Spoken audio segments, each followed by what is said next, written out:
தினந்தோறும் நாகராஜ் சார் இருக்காரு. அவரு வந்து ரைட்டர் அந்த ம். படத்துக்கு. பேர் என்ன? எந்த ஊரு? என்ன பண்ணியிருக்க? தினந்தோறும்னு ஒரு படம் ரிலீஸ் ஆச்சு பார்த்தியா? ஜென்ரலி ஒருத்தர் ரேண்டமா ஒரு பழைய படத்த பத்தி கேட்கும்பொழுது, நமக்கு கொஞ்சம் ஷார்ப்பா, இவர் ஏன் அந்த கேள்வி கேட்கிறாரு? அந்த டவுட் வரணும். ம். எனக்கு அந்த டவுட் வரல. ஓகே. சார் தினந்தோறும் நான் பார்க்கல சார். ஆனா சுமாரான படம் சொல்றேன். அவரு பார்த்துட்டு, "சரியா சொன்னாங்களா? படத்த பார்க்காம ஒரு படத்த பத்தி ஜட்ஜ்மென்ட் சொல்றீங்க. அது தப்புன்னு உங்களுக்கு தெரியலையா?" சார் என்கிட்ட என்ன சொன்னாங்களோ அததான் சார் சொல்ல முடியும்.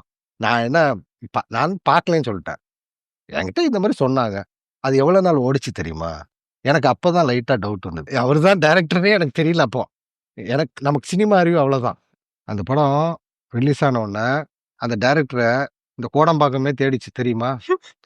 பாரதி ராஜா சார் வந்து அட்வான்ஸ் குடுக்குறதுக்கு ரெடியா இருந்தாரு. "நீ என்னன்னா அந்த படம் வந்து சுமாரா போச்சுன்னு சொல்ற நீ. முதல்ல நான் யார் தெரியுமா?" அப்படின்னு கேட்டாரு. "தெரியாது." "நீங்க ரைட்டர்ன்னு தெரியும் சார். உங்க பேர் நாகராஜ் சார்." தினந்தோறும் நாகராஜ் அப்படின்னாரு. ஐயா மன்னிச்சிருங்க. சரண்டர். இனி வீட்லயே பானிபூரி செய்யலாம் எல்லாரும். ஆச்சி பானிபூரி கிட்